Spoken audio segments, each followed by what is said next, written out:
majtama'a qaumun fi baitin min buyutillah yatluna kitaballah wa yatadarasunahu fima bainahum illa nazalat alaihimus sakinah wa ghasyiyatuhumur rahmah wa haffat bihimul malaikah wa dzakarahumullahu fiman indah.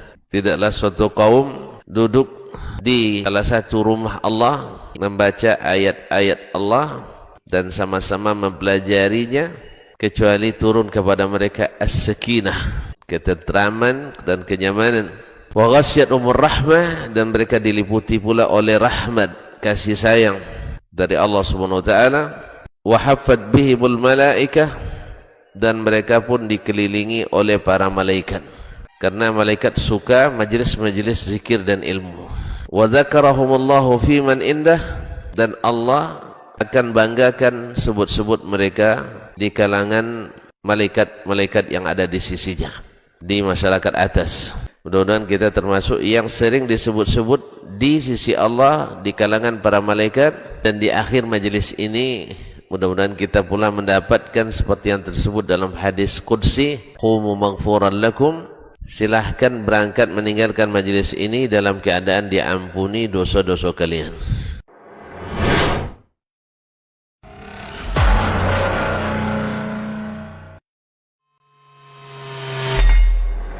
Di para sahabat itu, kaum muslimin, yang terbayang bagi mereka itu adalah infak, yang terbayang bagi mereka adalah sebuah kebahagiaan, keselamatan di akhirat yang kekal dan abadi di sisi Allah tabaraka wa taala. Semua kita boleh klaim sekarang, kamu cinta Nabi, cinta Ustaz. Cinta Nabi, cinta Ustaz. Termasuk saya, cinta Nabi, cinta. Kapan tahunya? Besok di akhirat. Maka apa kata Nabi sallallahu alaihi wasallam? Amalur rajuli biyadih. Penghasilan yang terbaik adalah pekerjaan yang dilakukan oleh seseorang dengan tangannya sendiri. Wa kullu bai'in mabrur. Assalamualaikum warahmatullahi wabarakatuh.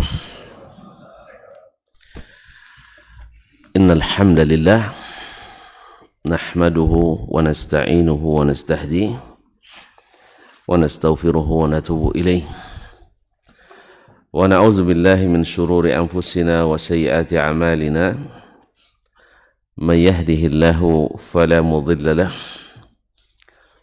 ومن يضلل فلا هادي له أشهد أن لا إله إلا الله وحده لا شريك له وأشهد أن محمدا عبده ورسوله لا نبي ولا رسول بعده يا أيها الذين آمنوا اتقوا الله حق تقاته ولا تموتن إلا وأنتم مسلمون يا أيها الناس اتقوا ربكم الذي خلقكم من نفس واحدة وخلق منها زوجها وبث منهما رجالا كثيرا ونساء واتقوا الله الذي تساءلون به والأرحام إن الله كان عليكم رقيبا يا أيها الذين آمنوا اتقوا الله وقولوا قولا سديدا يصلح لكم أعمالكم ويغفر لكم ذنوبكم ومن يطع الله ورسوله فقد فاز فوزا عظيما أما بعد فإن أصدق الحديث كتاب الله وخير الهدي هدي محمد صلى الله عليه وسلم وشر الأمور محدثاتها وكل محدثة بدعة وكل بدعة ضلالة. Bapak-bapak dan ibu-ibu, saudara-saudara dan saudari-saudari kaum muslimin dan muslimat, al-hadirin wal hadirat wal mustami'ina wal mustami'at wal musyahidin wal musyahidat, bapak dan ibu-ibu jemaah salat subuh di Masjid Zaid bin Thabit radhiyallahu anhu Pekanbaru, ataupun yang mendengarkan melalui Radio Rabbani 91,1 FM, ataupun yang menyaksikan melalui media dimanapun berada. Alhamdulillah, pada subuh ini Allah izinkan kembali kita hadir di rumahnya ini.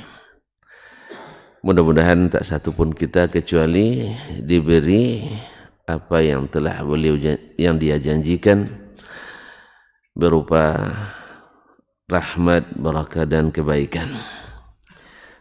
Man shalla subha fi jama'atin kana fi dhimmatillah.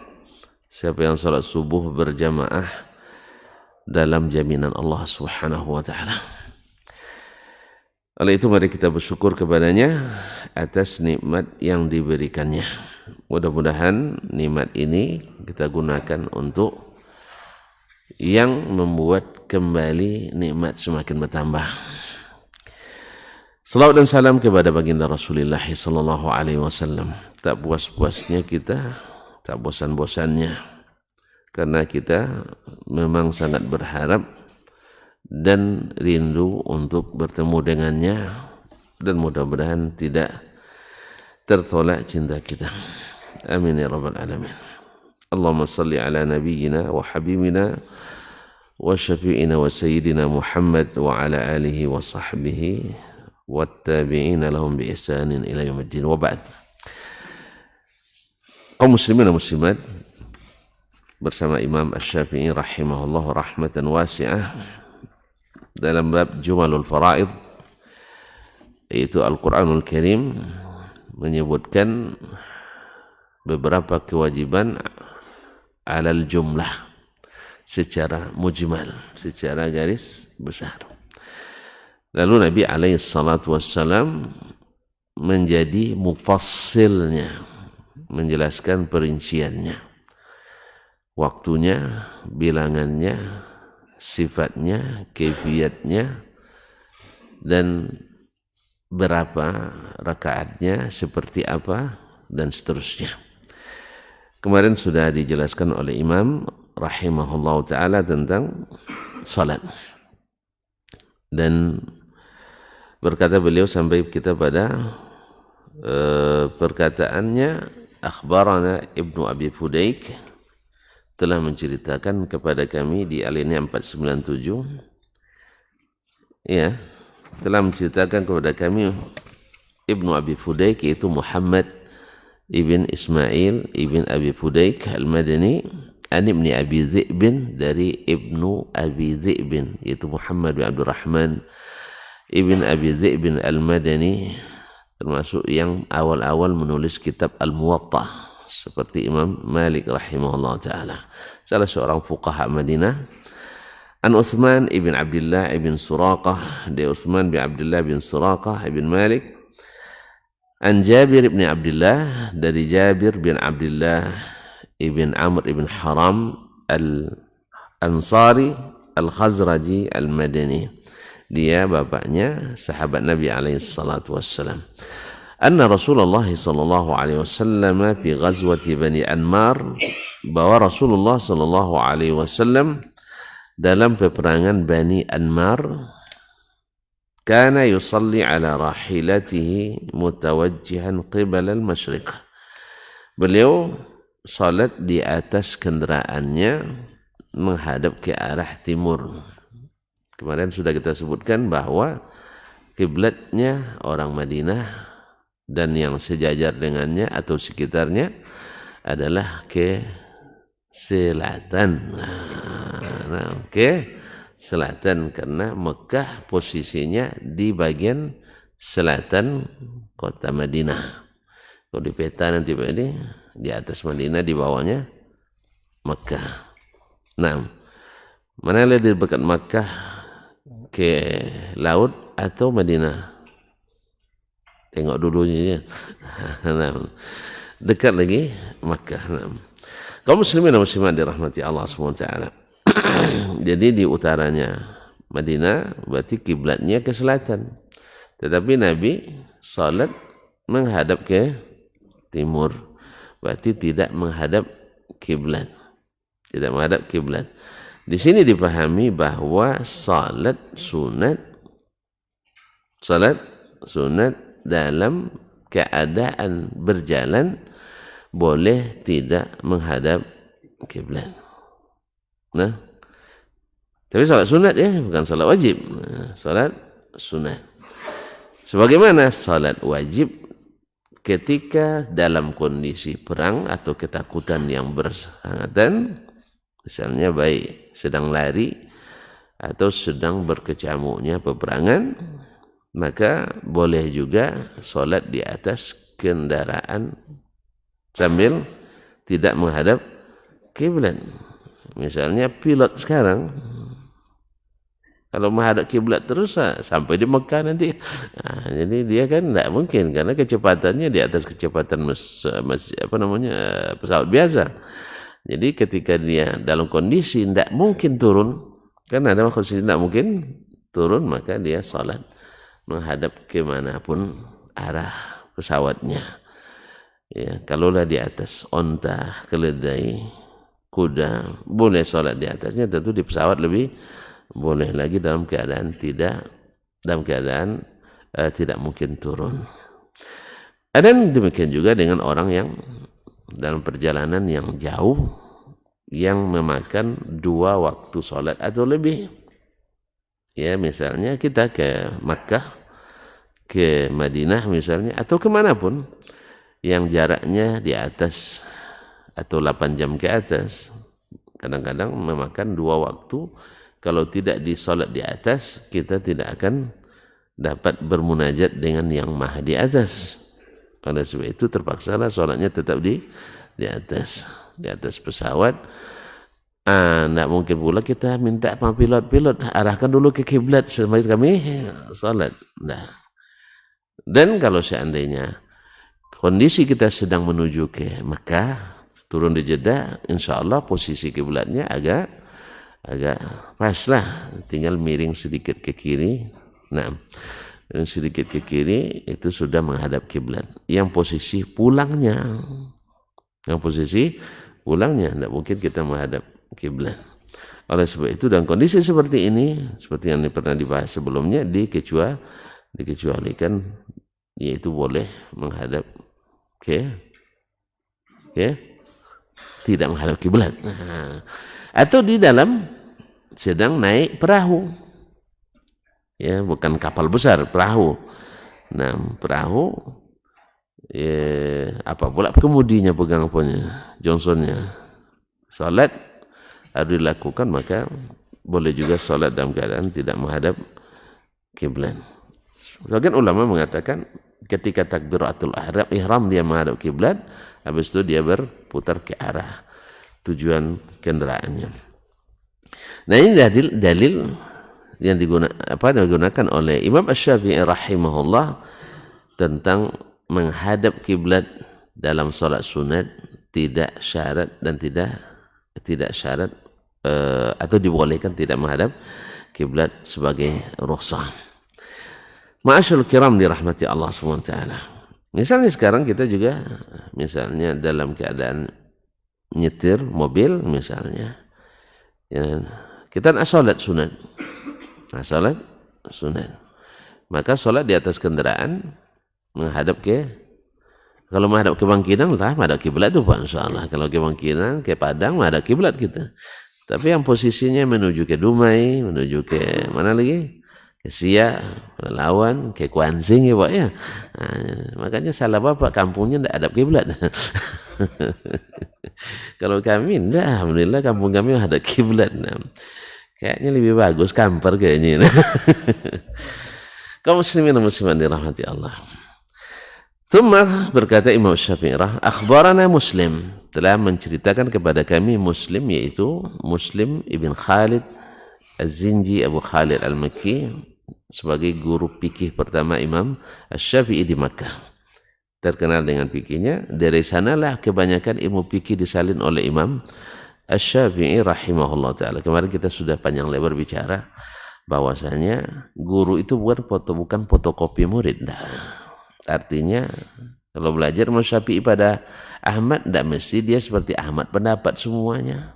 Belajar Ahmad pada Asy-Syafi'i tidak mesti pendapat Imam Ahmad semuanya seperti mazhab Asy-Syafi'i. Imam Syafi'i belajar pada Malik, tidak semua sama pendapatnya, ijtihadnya dengan Imam Malik. Ya, yang nama ijtihad. Tapi kalau yang namanya akidah mesti sama. Apa sebab? Karena tidak masuk ruang ijtihad. karena dia berita tidak boleh ijtihad di dalamnya. Makanya sesat orang sesat karena dia berijtihad dalam masalah akidah itu berita, jangan dimasukkan bab ijtihad. Jelas ya? Akidah itu keyakinan, berita tentang yang tidak bisa kita analogikan. Lalu kita analogikan, sesatlah jalan. Ya, Allah kita bersamakan dengan makhluk. Kalau dia di atas mesti menempati yang di bawahnya, akhirnya kita tolak dia di atas. Analoginya ke makhluk. Berarti kita mentasbih Allah dulu makhluk. Makanya akidahnya Imam Syafi'i, akidah Imam Ahmad, Abu Hanifah, Malik sama. Ketika nyebut nama Allah sama-sama nunjuk ke atas. Yang bilang di atas pun nunjuknya juga ke atas. Ini fitrah yang tidak bisa dilawan. Ya, ketika membaca kitab tentang akidah, oh ini tidak benar ini Allah di atas. Allah yang bilang, Nabi yang cakap, sahabat semua cakap seperti itu. Tidak jelas keterangan Nabi itu harus dijelaskan oleh ulama yang datang abad ketiga atau abad keempat dulu. Baru jelas. Berarti 3 abad pertama, 4 abad pertama tidak jelas perkataan Nabi SAW. Masuk lagi ke situ. Banyak khilafnya nanti dalam. Ya memang harus diingat-ingatkan terus. Ya segala munasabah. Karena kita ingin hidayah ini sampai ke semua orang. Ini masalah bukan masalah ringan. Karena berkaitan dengan manhaj. Berkaitan dengan rumus. Kalau rumus salah, hasil hitungannya salah. Itu tanya sama arsitek itu. Kalau salah rumusnya salah, hitungnya. Jadi kalau volume salah buat, nanti runtuh itu bangunan. Sama akidah juga kalau salah rumus memahaminya, salah dan meyakini, tidak diterima keyakinan kita. Dan berujung-ujung juga lemah dalam pengamalan. Ya karena di akidah takwil, di perintah takwil, di larangan di takwil. Akhirnya tidak ada yang bisa direalisasikan. Lemah dalam penerapan apa yang diajarkan Allah dan Rasul sallallahu alaihi wasallam. Disuruh sholat jemaah, takwil lagi kan cuma sunat. Kayak gitu ya. Kan tidak wajib. Antum tidak paham usul fikih. Kan? Itulah alasannya selalu tidak paham usul fikih. Memang usul fikih mana lebih tua daripada Al-Quran dan hadis. Nah, mana tua usul fikih dan Quran dan hadis? Tua Quran dan hadis. Kalau bertentangan usul fikih dan Quran dan hadis, kita ikut yang mana? Kalau bertentangan usul fikih dengan Quran dan hadis, ikut mana? Kok ragu tuan-tuan? Nah, karena seluruh kaidah itu dibuat ulama untuk mayoritas sampelnya. Dan setiap kaidah ada pengecualiannya.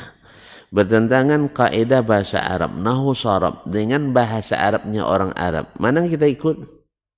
Nahwu sharab. Bahasa Arabnya orang Arab. Karena kaidah itu lil ghalib, untuk yang dominan saja, tidak semuanya.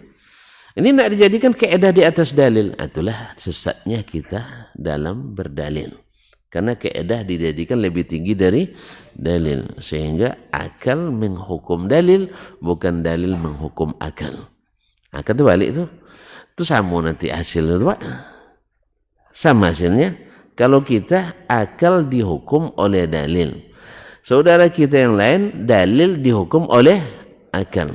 Berarti dia mendahulukan akal, kita mendahulukan dalil. Sama duduknya. Itu duduk tidak bisa sama tinggi, itu tegak tidak bisa sama rendah. Bisa dong? Duduk sama tinggi, tegak sama rendah. Hah? Kalau di ilmu ta'wil boleh aja, terbalik Pak. Kita bicara tentang ta'wil, maka saya balik. Nah, duduk sama tinggi, tegak sama rendah. Di ta'wil boleh aja. Jelas? Makanya ta'wil itu rusak Pak. Ya. Akhirnya terpaksa Bapak ngangguk-angguk aja. Saya bilang ini boleh menurut penafsiran saya, bahwa tegak sama rendah, duduk sama tinggi. Bapak tidak paham usul fikih. Tidak paham usul, tidak paham nahwu sharab Bapak, tidak paham kaidah bahasa Indonesia. Itu aja tuduhannya nanti itu. Padahal orang sudah sepakat yang namanya tegak sama tinggi, duduk sama rendah. Lalu datang takwil, akhirnya ini berubah jadinya. Tegak sama rendah, duduk sama tinggi. Ketika Bapak tidak bisa mencerna, saya bilang Bapak tidak paham kaidah. Usul fikih tidak paham, bahasa Arab tidak paham, nahwu Arab tidak ngerti, balaghah tidak pandai, semuanya keluar itu. Gagal paham. Mau Bapak dibilang gagal paham? Allah musta'an. Ini akibat takwil tuh Pak. Nampak ya? Yang ke atas jadi ke bawah jadi ke atas. Nah, yang benar jadi salah, yang salah jadi benar, yang hak jadi batil, batil jadi, yang jelas jadi subuhat, yang subuhat jadi jelas, yang muhkam jadi mutasyabihat, yang mutasyabihat jadi muhkamat. Inilah akibat daripada ta'wil. Allah musta'an. Oleh sebab itu kalau dengar ta'wil nanti Pak menghindar aja ya Pak ya. Mohon maaf, kami nak tegak sama nak tegak sama tinggi, duduk sama rendah. Tidak usah kami tegak sama rendah, duduk sama tinggi. Jelas? Baik. Wasanna Rasulullah sallallahu alaihi wasallam fi salatil a'yadi wal istisqa sunnatas salawati fi adad ruku' was sujud. Dan Rasulullah sallallahu alaihi wasallam menetapkan pula sunnah dalam salat hari raya dan salat istisqa, sunat salat-salat fi adadir ruku' was sujud, dalam jumlah rukuk dan sujudnya, ya, yaitu 2 rakaat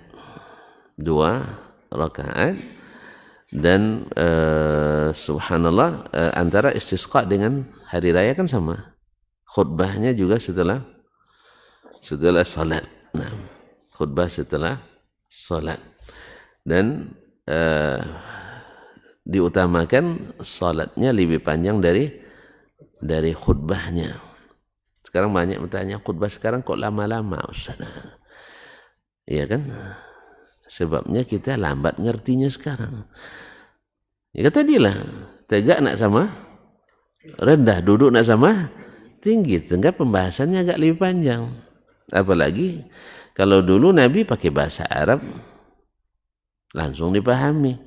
Sekarang dah pakai bahasa Indonesia masih juga belum dipahami, dah diulang-ulang. Jadi kaum muslimin dan muslimat, apalagi kita sekarang baca dalil diterjemahkan, habis itu disyarah. Kalau Nabi langsung sejelas syarahnya. Kalau kita itulah syarah kita enggak, setelah disyarah tambah enggak jelas. Allah musta'an. Wasanna fi salatil kusuf, dan Nabi sunnahkan dalam salat gerhana, fazada fiha rak'atan ala ruqyas salawat. Dalam salat gerhana Nabi tambah 1 kali ruku, berbeda dengan salat-salat yang lain. Salat yang lain, ya salat baik yang wajib maupun sunat, rukuknya dalam setiap rakaat itu 1 kali. Ya, kecuali salat gerhana. Maka Nabi SAW buat rukuknya 2 kali. Rukuknya 2 kali. Faja'ala fi kulli rak'atin rak'ataini, sehingga beliau jadikan dalam setiap rakaat 2 kali rukuk. 2 kali rukuk. Dan ini khusus salat gerhana. Kalau kita nak buat pula salat bentuk lain, ya tidak boleh, tapi enggak ada larangannya.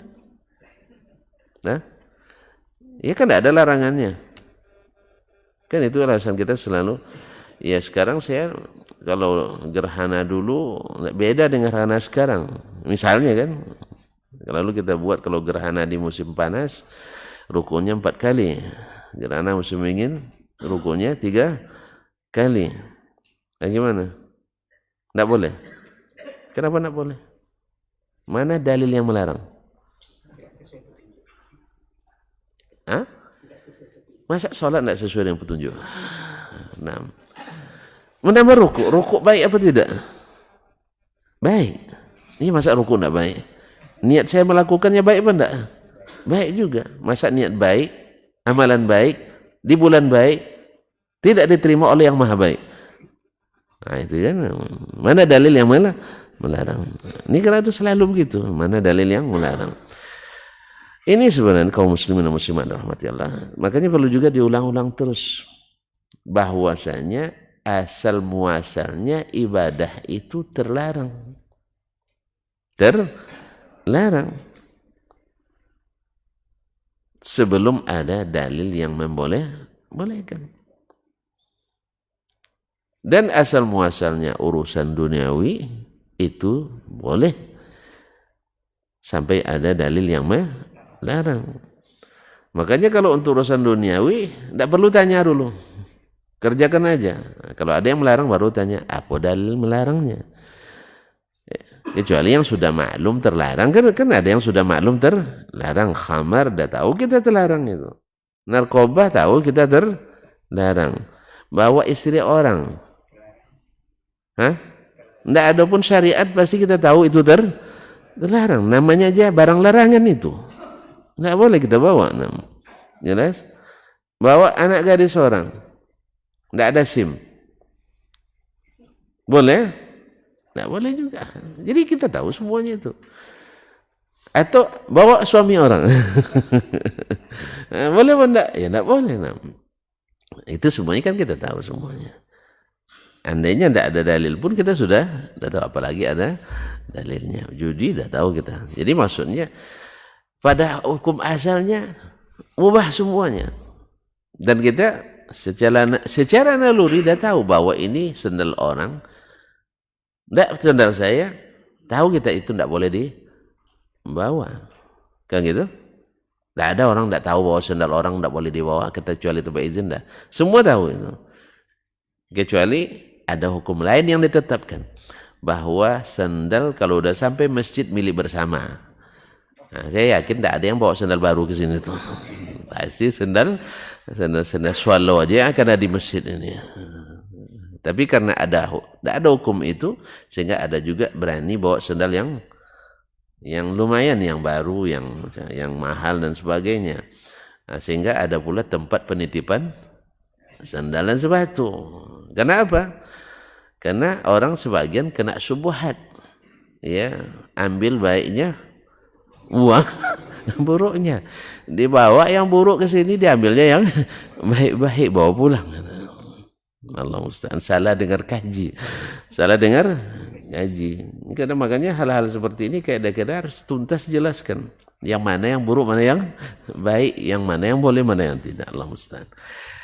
Baik, qala, berkata Imam Syafi'i rahimahullah, akhbarana Malik, telah menceritakan kepada kami Imam Malik rahimahullah, masyhur Imam Malik ibn Anas ibn Abi Amir al-Asbuhi al-Himri, Imam Darul Hijrah, an Yahya bin Sa'id, dari Yahya ibn Sa'id al-Ansari al-Madani, an Amrah, dari Amrah, yaitu Amrah binti Abdurrahman ibn Auf.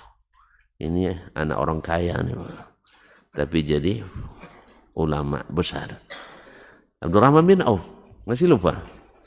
Abdurrahman bin Auf radhiyallahu taala anhu, yang masya Allah orang bilang apapun batu ditanam tumbuh juga sama tangan dia. Subhanallah, betul-betul bertuah tangannya, barakah.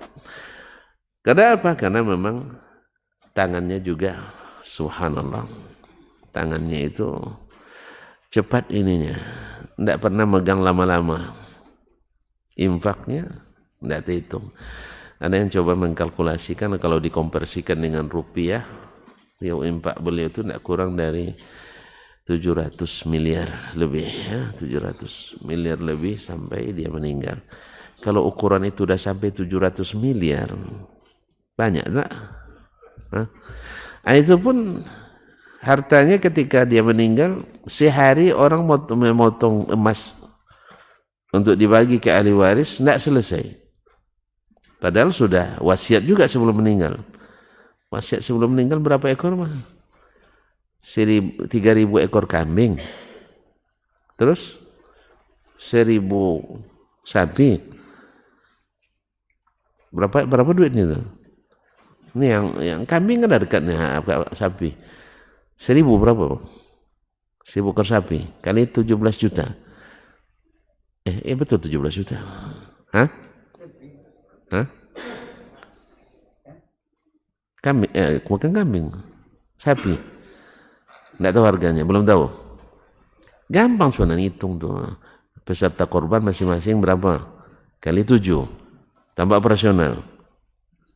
Nah, 2,5 kali 7. 2,5 kali 7. 17,5. Ya. Lambat ngitung memang. Dah pensiun bapak mbak itu. Baik.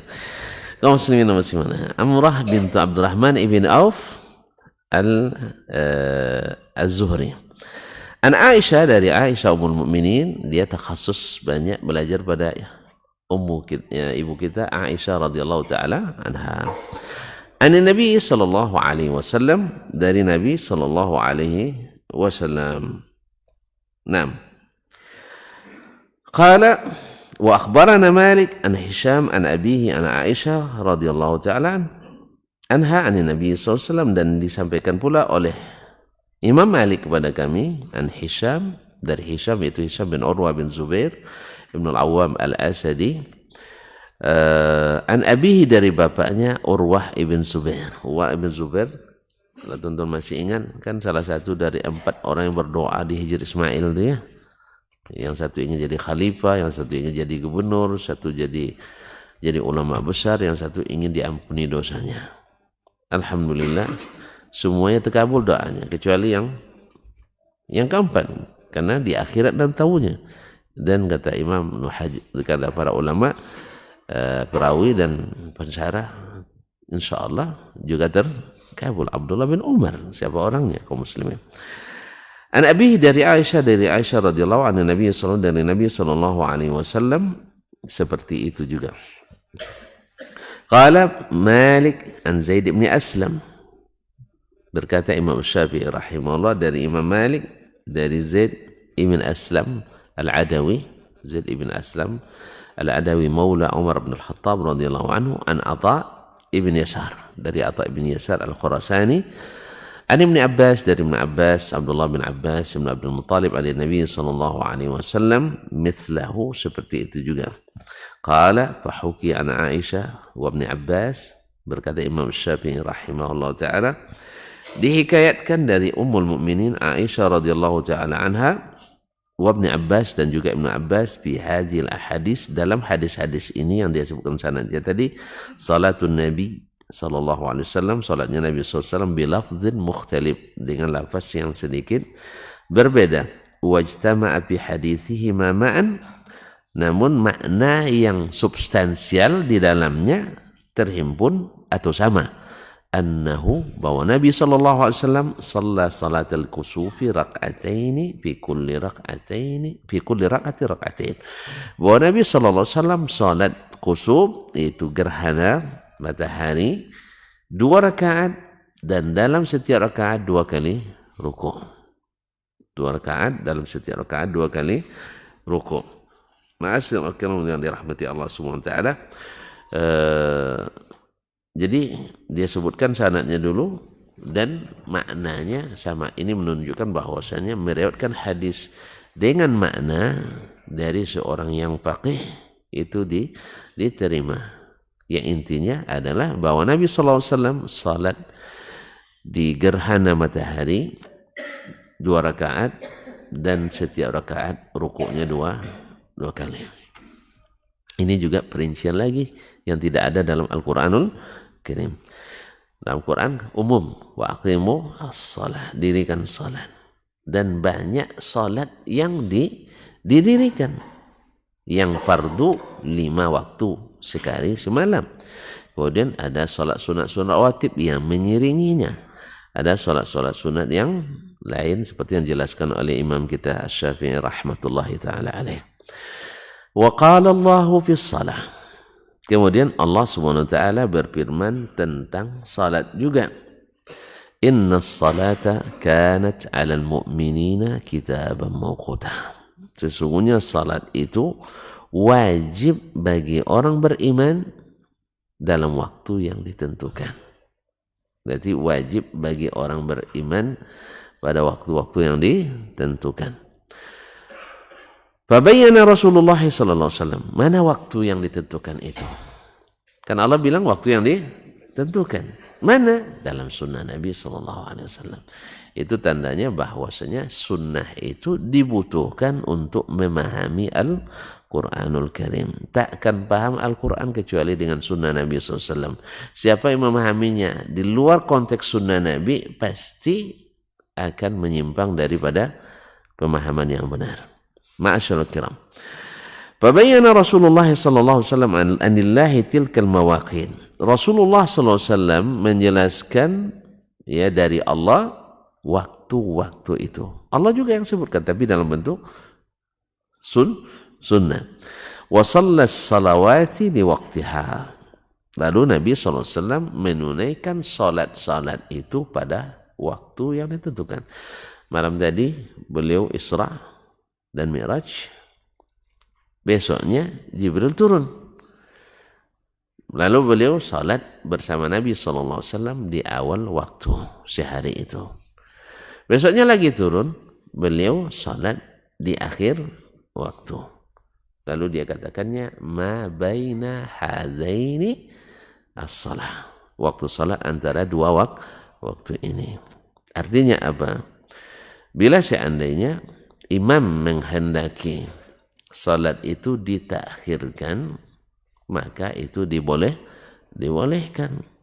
Makanya sebenarnya tidak ada alasan dalam acara apapun pentingnya untuk tidak sholat berjamaah.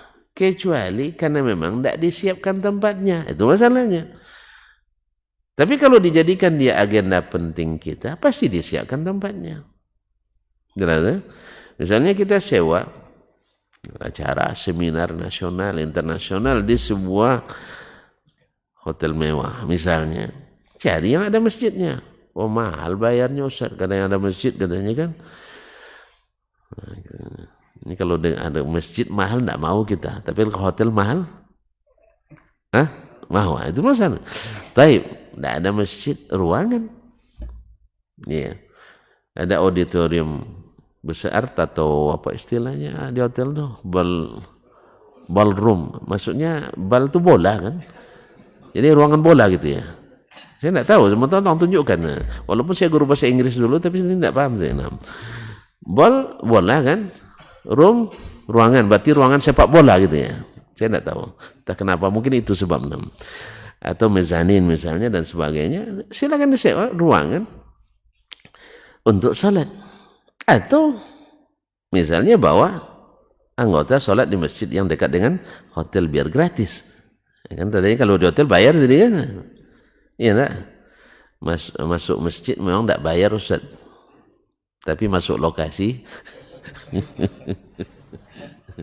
masuk masjid enggak bayar, tapi masuk lokasi bayar. Memang masjid kayaknya perlu ahli takwil lagi kita ini. Ada masjid yang tidak bertempat. Masjid yang tidak bertempat. Paham enggak? Paham Pak Edi nampaknya. Biar enggak bayar, jadi buat masjid yang tak bertempat, tidak ada kawasannya. Tidak paham, tidak bisa dilanjutkan. Karena memang di sini tidak ada ahli takwil. Kaum muslimin dan muslimat dirahmati Allah SWT.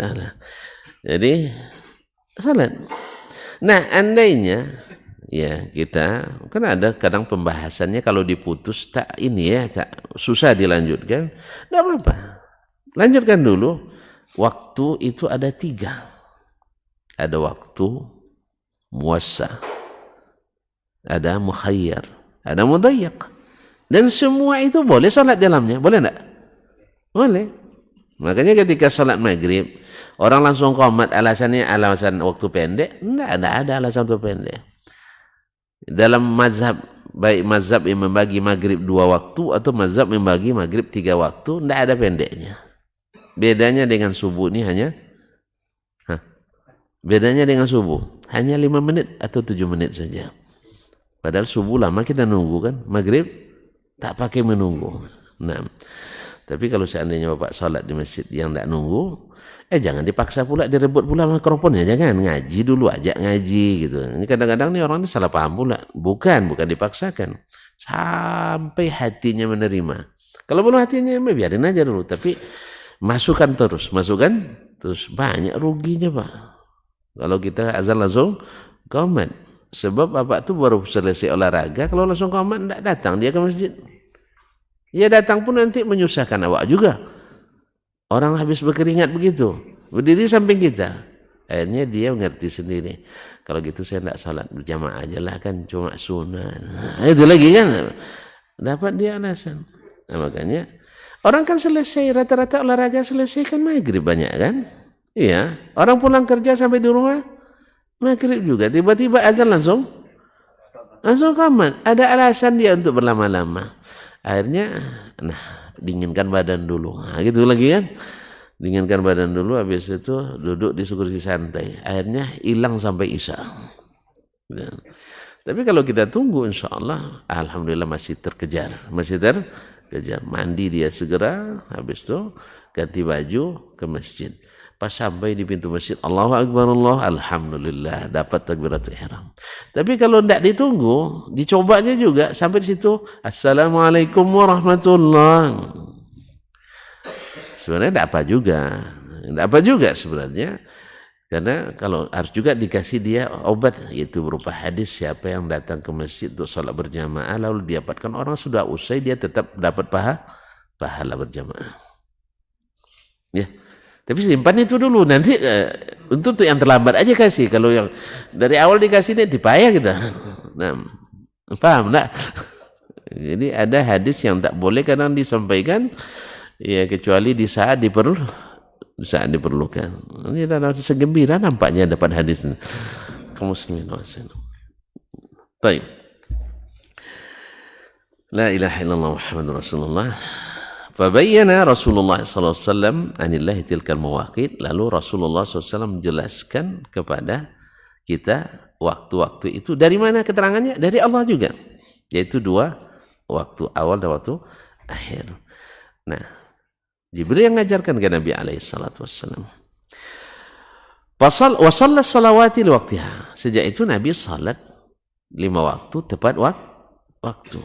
Dan pada umumnya di awal waktu, karena memang sebaik-baik salat itu di awal waktunya, afdalnya di awal waktunya. Fahusira yaumul ahzab, pada perang Ahzab. Tahun keberapa Pak ini?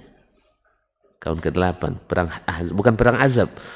Ahzab, perang multi sekutu Arab. Jadi pasukan sekutu Arab itu berkumpul nak melumat Nabi sallallahu alaihi wasallam di Madinah. Pokoknya dalam hitungan mereka Madinah dalam sekali 24 jam sudah tinggal sejarah. Kerjasama dengan kaum munafikin yang ada di Madinah. Kaum munafikin itulah dia salat sama kita dia. Kadang baca Quran lebih mantap lagi daripada kita. Melenggok-lenggoknya. Ngambil muka, sorbannya lebih tinggi dari kita. Nah, ya kalau bicara depan Nabi SAW setiap Jumat tuh Nabi naik mimbar, sebelum Nabi khutbah dia yang pegang dulu dia yang dulu bicara. Ya Yohanes, wahai kaum muslimin, kita benar-benar beruntung dapat seorang Nabi seperti beliau. Mantap ya. Wajib kita jaga ini, harus kita pelihara. Subhanallah. Jelas. Jadi kalau ada yang menyebut misalnya seorang tokoh orientalis dari Pakistan yang menjadi guru Islamic Studies di Amerika itu sebagai mujahid katanya. Kenapa? Karena dia berhasil mengacak-acak ajaran Islam. Bagi yang suka namanya mujahid. Yang pernah juga menjadi gerakan GPK dulu, gerakan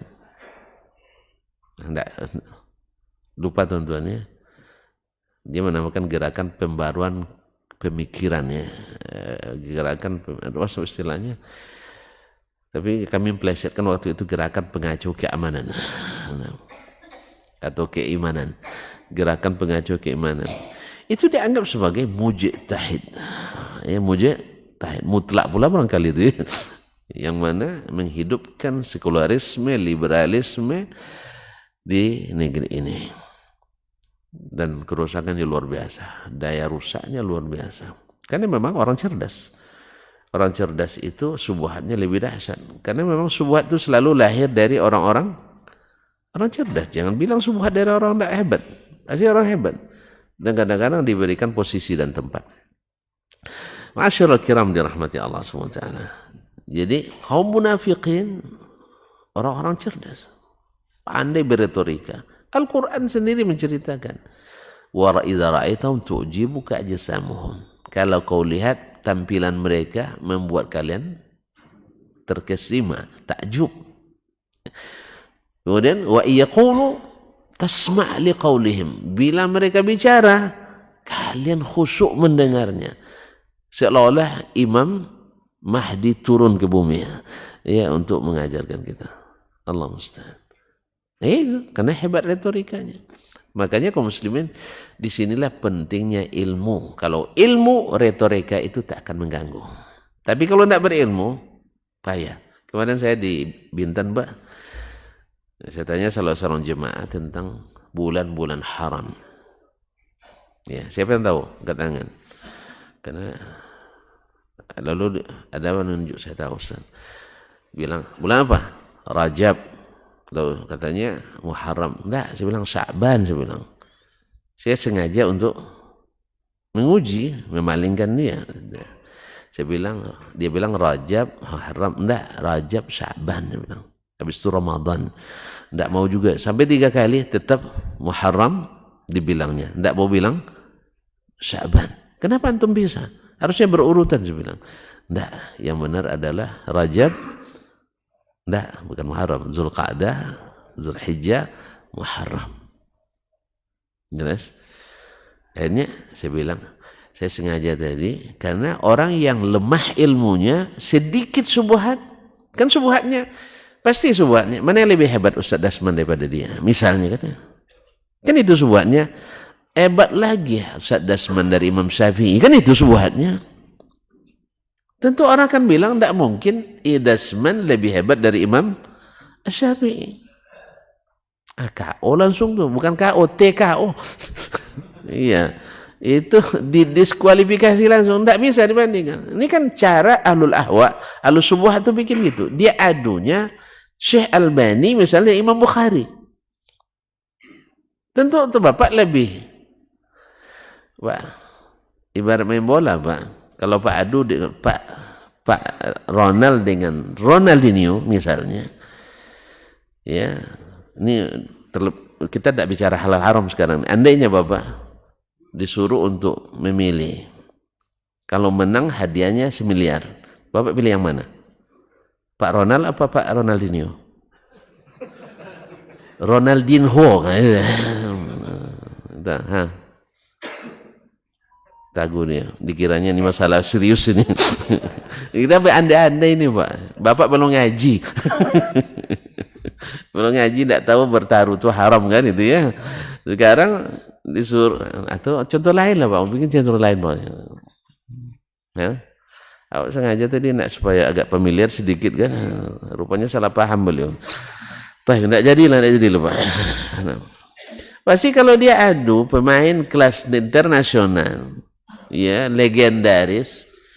Mungkin di masa beliau bukan itu Maradona lah Pak, ya mungkin ya mohon maaf. Untuk Indonesia siapa waktu itu? Maradona. Dengan main misalnya lawannya Bang Romi Fazlah. Lalu harus milih kalau menang dapat hadiah 1 miliar. Bapak nyebelah Bang Romi atau nyebelah ke Maradona? Nah, ini belum tentu menangnya. Ini mau diadu nih, itu. Ya. Ini cara-cara yang tidak fair ini, mengadu yang tidak setaraf gitu. Padahal sebenarnya yang pasnya Syafi'i dengan Malik. Ya, yang sekelas-kelas itu, tapi orang tuh sengaja sembunyikan itu supaya apa? Seolah-olah yang mengatakan itu hanya Syekh bin Baz, Ibnu Utsaimin saja. Ulama sebelumnya enggak ada. Itu semuanya. Itu cara-cara yang tidak fair yang dilakukan. Kalau tidak mau dibilang, kalau orang tua bilang biasanya cilicik kan, kita bilang aja tidak fair. Sebagaimana ya, jangan bilang bid'ah tapi bilang tidak sunnah ya. La haula wala quwwata. Fa akharaha lil fa husira yaumul ahzab, pada perang Ahzab yang betul-betul azab bagi kaum muslimin waktu itu karena di dalam ada yang berkhianat, yaitu Yahudi dan kaum munafikin. La haula wala quwwata billah. Kemudian di luar seluruh pasukan Arab bersekutu untuk melumat Nabi alaihi salatu wassalam dan para sahabat. Fahusira yaumul ahzab, maka pada perang Ahzab Nabi dikepung. Dia dari seluruh penjuru. Cuman alhamdulillah ada Khandaq. Berkat izin Allah kemudian pengalaman Salman Al-Farisi radhiyallahu anhu. Karena orang Arab itu sebelumnya tidak mengenal yang namanya perang kota. Perang kota, mereka biasanya perang di alam terbuka. Kalau perang kota kan berlindung-lindung orang kan. Tapi siapa dari Persia, mereka biasa perang di kota. Mereka tahu bikin bunker-bunker dalam tanah itu. Ya. Tahu mereka bikin parit-parit. Maka diusulkan ke Nabi sallallahu alaihi wasallam. Alhamdulillah bermanfaat. Alhamdulillah bermanfaat parit itu sehingga orang sekutu terkejut. Ini bukan taktik orang Arab. Dia bingung dia, di mana dapat ini? Di mana dapat ini? Karena memang tidak biasa orang Arab seperti itu. Orang Arab itu memang head to head. Head to head, hand by hand. Jadi langsung adu kepala mereka. Bahkan ada perang tanding. Kalau kita tembak sembunyi, sembunyi. Ya, kalau sekarang kan tembak sembunyi kan lebih baik pula koboi dulu. Kalau koboi tidak langsung berhadapan ya, sambil tidak sembunyi dia. Tapi film tanda saya tidak tahu, yang jelas yang nampak di film dulu. Waktu koci itu masya Allah, TV 1 sekampung tuh, layarnya 12 inci itu, hitam putih, kemudian letak jauh lagi. Lama habis hujan pula belocah, tapi tetap juga nonton film koboi itu. Allah musta'an. Jadi mereka lebih berani, ya kan? Pokoknya siapa yang cepat, siapa menang itu. Tapi kalau perang sekarang enggak, tembak sembunyi. Kalau perlu entah dari ruang mana dia tekan tombol, meledak di tempat jauh. Jadi orang berani, dulu lebih berani sekarang. Maka Bapak tidak perlu risau. Ya. Orang sekarang banyak penakut. Ngaji aja kita udah takut orang semua. Ya, nggak harus ngaji udah takut. Iya. Iya kan? Makanya teruskan ngaji. Nah, tanpa jangan gertak-gertak. Senjata itu insya Allah. Jadi orang sekarang pada penakut. Nuklir tak akan bakal diledakkan. Sebab kalau meledak dekat mereka ikut korban. Maka tidak usah takut dengan nuklir, ya. Kalau pas nuklir nanti meledak, kita lari ke atas, kan mati ruhnya naik ke atas. Mereka tidak bakal menggunakannya, karena tak ada yang akan selamat kecuali nak pakai apa terus antum, pakai apa namanya, masker terus, apa namanya yang apa tuh, alat pelindung itu. Kalau udah pakai itu dia tidak nyaman hidup lagi tuh. Sama orang sekarang nak ke planet Mars, ya nak pakai itu terus, alat pelindung, APD terus. Mana enak tidur? Lebih baik ke surga aja lah Pak. Tanpa alat pelindung. Jelas? Tidak usah pikir Mars. Ini buang-buang waktu ya. Yang lebih buang-buang waktu. Karena mahal sih, hanya $1 miliar per orang. $1 miliar per orang. APBD Riau tidak cukup untuk satu orang ke planet Mars.